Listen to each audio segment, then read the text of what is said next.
Estou muito feliz de estar de volta, fazendo esse trabalho que faz tanto sentido e é tão importante para todos nós. E o nosso tema hoje é sobre identidade. E o que me inspirou a trazer esse tema foi uma aula que eu estava fazendo com a Ana Patrícia, onde ela estava falando das identidades femininas. E como no Kundalini Yoga a gente trabalha muito, né, essa história de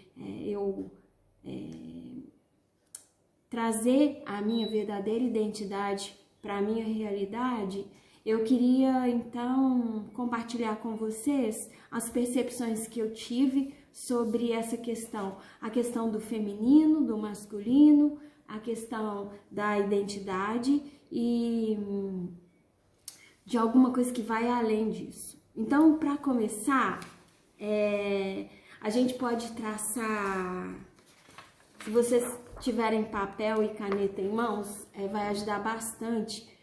Eu, pelo menos, gosto muito de visualizar. Eu aprendo muito com visualização. Eu tenho insights, eu vou longe quando eu consigo colocar no papel, como se fosse um mapa, aquilo que eu tô trabalhando na minha mente. Então, vamos lá. Vamos primeiro começar entendendo que a gente é ser humano. Como ser humano, a gente pode nascer num corpo de mulher e num corpo de homem. Então, vou colocar aqui, mulher e homem. Vocês também podem ir escrevendo aí e depois eu vou mostrar o meu desenho. E enquanto mulher e homem, a gente pode entender que a gente tem 50% do nosso pai, 50% da nossa mãe, a gente tem 50%, aí eu não vou falar quantos por cento, né? Mas a gente tem masculino e feminino. Então, todo homem e toda mulher possui feminino e masculino, tá certo? Então, vamos colocar aqui feminino e masculino. Então, existem mulheres que têm um percentual do masculino mais potencializado e existem homens que têm um potencial feminino mais potencializado. Mas talvez essa não seja a melhor forma de falar isso. Eu não vou editar esse vídeo, então a gente vai construindo junto. E quero aproveitar para dizer que se você tiver uma ideia diferente, pensar diferente de mim, por favor, compartilha, comenta, porque eu acho que essa é uma forma da gente crescer. Então, eu quero dizer, inclusive, que em determinados papéis em que a gente exerce, pode ser que a gente esteja colocando o nosso masculino preponderante, ou pode ser que o nosso feminino prepondere. E tudo isso que eu tô falando aqui é para dizer que não tem fórmula, que cada um é diferente, e cada situação, em cada papel que a gente exerce na nossa vida, existe uma mistura, como uma mistura de cores que vão trazer nuances únicas, tá certo? Então, em primeiro lugar, para dizer que que cada um é único. Bom, então vamos lá. Enquanto mulher, eu tenho feminino e tenho masculino. Enquanto ser humano, eu tenho homem e tenho mulher. E aí, eu trabalho nessa aula que eu estava tendo com a Ana Patrícia, era uma mandala sobre as identidades femininas. Bom, vou mostrar aqui para vocês o meu desenho, tá certo? Escrevi aqui ser humano, a gente tem homem e mulher a gente tem feminino e masculino. Sem entrar em nenhuma questão de gênero aqui, tá bom, gente? E aí, vamos entender então o que significa identidade, primeiro. Então, eu peguei lá no dicionário uma definição para identidade que está falando o seguinte, que é um conjunto de atributos psicológicos, físicos e culturais, que vão fazer com que você seja uma pessoa única, vão individualizar você, vão permitir que você seja um indivíduo diferente do outro, único.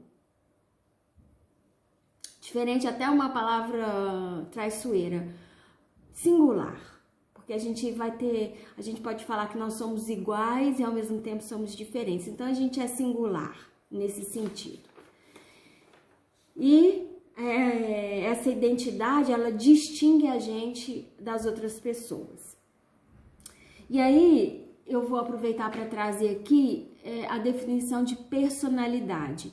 Personalidade está dentro de identidade. Então, é um elemento da nossa identidade, é a nossa personalidade. E a personalidade, ela vai estar ligada mais aos aspectos psicológicos.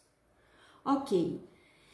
E aí, vamos então para a mandala das identidades. Aqui eu vou falar das femininas, mas se vocês trocarem o A pelo O, o feminino pelo masculino, aí vocês vão ter também, da mesma forma, as identidades masculinas.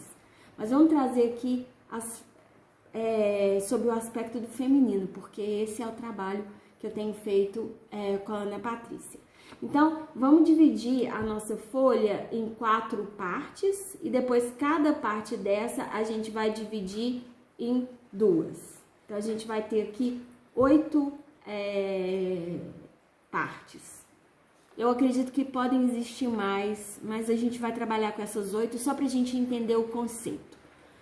E aí vamos colocar aí, então, mulher, faz parte da identidade feminina,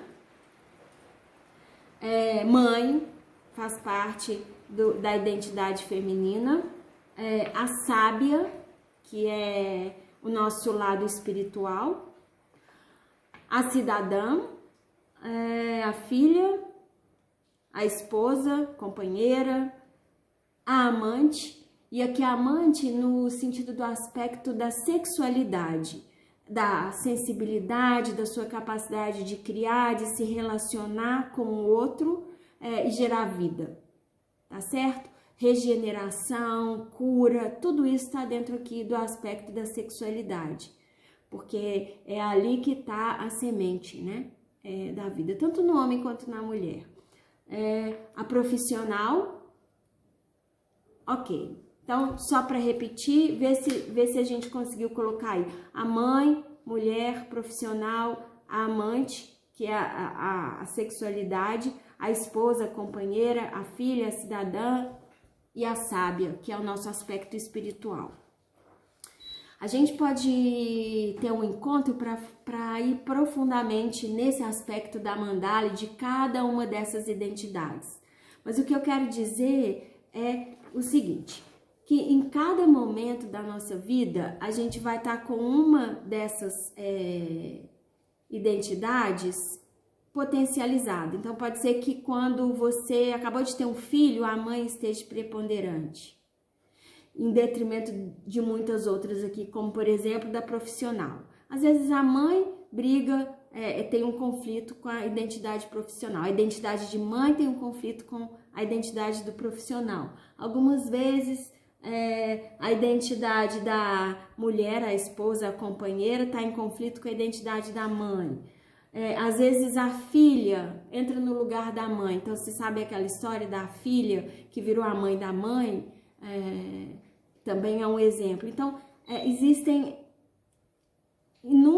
infinitas possibilidades e eu deixo aqui um exercício, se você quiser fazer, pegar essa mandala e refletir sobre qual dessas identidades em você está mais potencializada, quais que estão mais frágeis, mais debilitados e que você precisa fazer um trabalho, porque a gente precisa de um equilíbrio. Então, a história aqui é que a gente tenha um equilíbrio entre todas essas facetas, em todas essas pequenas identidades que compõem uma identidade maior, que é o todo. E aí eu vou fechar o círculo.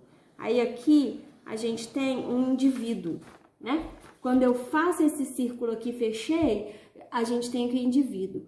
E aqui talvez entre a nossa ideia do que é o ego, né? O ego, ele te individualiza e te separa do outro. Mas ao mesmo tempo, se você tem um ego equilibrado, esse ego, ele pode manter essa individualização, mas ele vai ter aqui alguns espaços de abertura para que a gente possa ter aquele espaço em comum com o outro. E aí, esse é o espaço do coletivo, né? E aí é onde a gente tem a nossa identidade coletiva e a gente tem a nossa identidade universal. E aí eu quero perguntar para você, quem é você?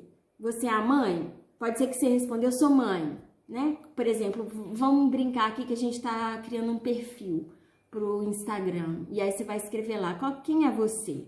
Ah, nesse lugar aqui do Instagram, por exemplo, eu sou a professora. Então eu vou colocar as minhas características de professora.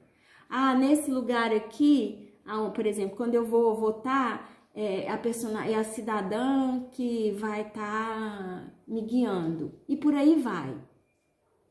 A gente pode se fechar aqui e se identificar com essas identidades, com uma faceta só, ou a gente pode estar com todas elas em equilíbrio e ter uma compreensão mais ampla de que a gente faz parte desse todo. Então, a gente é tudo isso. E a resultante, né, a combinação entre todas essas aqui vão trazer um traço muito importante que vai ser a nossa projeção. Então, muitas vezes, durante muito tempo, o espiritual, ele estava, no meu caso, né, durante muito tempo, falando mais alto. E aí, as outras ficaram carentes e necessitaram um acolhimento e um trabalho para que elas pudessem também fazer parte de quem eu era. Agora, quando a gente fala, volta para o centro, qual que é a sua verdadeira identidade? Sabe o que isso significa nesse desenho aqui? Para mim, a gente vem aqui para esse ponto, que é de onde tudo surgiu, é um tudo e é um nada ao mesmo tempo. Quando eu me recolho a esse ponto, eu vou chamar esse ponto de infinito, eu não sou nada, nada disso. Eu posso me desidentificar. Vamos imaginar que aqui seja um buraco negro, por exemplo, um nada. Então, eu me recolho aqui e toda vez que eu me recolher aqui, eu posso criar uma nova realidade. Eu posso escolher e eu posso definir como eu quero ser, o que eu quero ser e qual que é a cor que eu vou dar, qual que é a projeção que eu vou dar para esse todo. Então, é esse insight que eu queria dar, de que muitas vezes a gente fala, volta para o centro, você está fora do centro. É porque você se esquece que você é essa semente, né? Que você é essa frequência, a frequência de um nada, de um espaço vazio. E a partir desse espaço vazio, onde você não está identificado com nada, você pode criar uma nova realidade. Então, você pode, a partir desse centro, fazer uma ressignificação do que significa ser mãe ou pai. Você pode fazer uma ressignificação do que significa ser um professor espiritual. Você pode fazer uma ressignificação do que significa ser filha. E é aqui que o yoga entra e o nosso trabalho de meditação. Trazer a gente para esse lugar da desidentificação, para que a gente possa começar a fazer uma limpeza em tudo aquilo que ficou gravado, né? Em tudo aquilo que a gente recebeu, que seja lá da nossa família, que seja da nossa cultura, seja lá o que for, os prints que a gente foi recebendo nessa vida. Então, a gente vai fazendo uma limpeza e a gente vai voltando a ser uma folha branca. E aí, nessa folha branca, com consciência, e não simplesmente pegando tudo que vai chegando e carimbando, com consciência a gente vai escolhendo o que a gente quer colocar, aonde, como, e aí a gente pode criar uma nova realidade. Então, quem eu sou, essa resposta, a consciência de quem você vai trazer para você uma realidade que pode ser de alegria ou de tristeza, vai trazer para você uma realidade que pode ser de saúde ou doença, vai trazer para você uma realidade que pode ser de abundância ou de pobreza. Então, volta para o centro. Eu quero convidar vocês, a gente vai fazer uma live na próxima semana. Continuem acompanhando aqui. Eu vou fazer um chamado, vou publicar, fazendo um convite, para a gente começar o nosso trabalho como uma meditação que eu vou sugerir para vocês fazerem